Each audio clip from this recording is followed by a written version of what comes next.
For centuries, Ireland was a land of turmoil, from the Norman Conquest to the Plantation of Ulster. But what sparked the division that would forever change Ireland's fate? Why did the island split into two nations, each with its own identity and governance?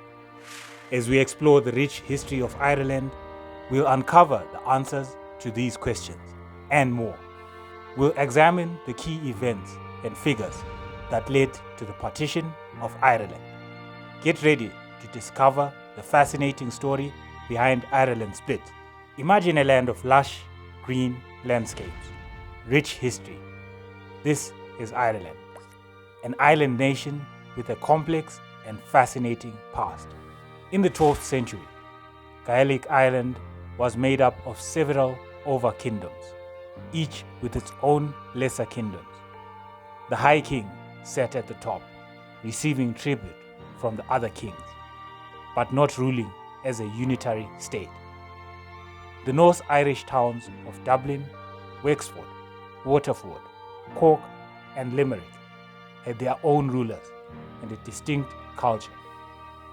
In 1169, Anglo-Norman mercenaries landed in Ireland at the request of Diarmaid Mac Murchada, the deposed King of Leinster.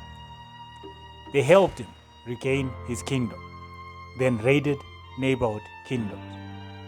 This military intervention was sanctioned by King Henry II of England, who claimed sovereignty over the land. The Normans continued to gain ground, seizing the important North Irish towns of Dublin and Waterford. Strongbow, the Earl of Pembroke, married Diarmaid's daughter, Ioffe, and solidified his claim to the land. King Henry II landed in Ireland with a large army, asserting control over both Anglo-Normans and the Irish. The Roman Catholic Church supported his intervention, seeing it as a means of ensuring Irish religious reform. Henry granted Strongbow, Leinster, as a fiefdom and declared the North Irish towns to be crown land. Many Irish kings submitted to Henry, hoping he would curb Norman expansion. But after his departure, fighting between the Normans and Irish continued. In 1177, Henry adopted a new policy, declaring his son John to be the Lord of Ireland and authorizing the Norman lords to conquer more land. The stage was set for a complex and often tumultuous relationship between Ireland and England. The Reformation in Ireland was a pivotal moment in the country's history. It was a movement for the reform of religious life and institutions, introduced by the English crown at the behest of King Henry. Henry's desire for an annulment of his marriage, known as the Great King's Matter, was denied by Pope Clement VII. This led Henry to assert his lordship over the Catholic Church in his realm, including Ireland. The Reformation was a time of major theological movement in Western Christianity, posing a challenge to the papacy and authority of the Catholic Church. It marked the beginning of Protestantism and had far-reaching consequences for Europe. The spread of the printing press and the production of books made it possible for people to read the Bible and challenge the authority of the Catholic Church. This led to a growing demand for religious literature and a shift in the way people understood their faith. In Ireland, the Church had long been resistant to English influence. The Synod of Kells had dismissed the claims of the Church of Canterbury to primacy over the Irish Church. However, John of Salisbury, secretary to the Archbishop of Canterbury, would later call for Norman involvement in Ireland to reform its barbaric and impious people. This led to the papal bull Laudabilita, which purported to grant Henry II papal authority to intervene in Ireland. The bull was based on a depiction of Ireland and the Irish people as in need of reform, and a view that was exaggerated and inaccurate.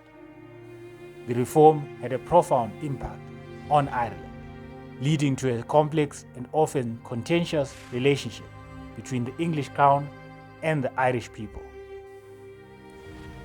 The Plantation of Ulster was a pivotal moment in Irish history. In the early 17th century, King James VI initiated a plan to colonize Ulster, a province in North Ireland. The land was confiscated from the native Gaelic chiefs. The official plantation began in 1609. The colonists were required to be English-speaking, Protestant, and loyal to the king. The Plantation of Ulster had a profound impact on native Irish. Many lost their land, and the province was transformed into a largely Protestant community with ties to Britain.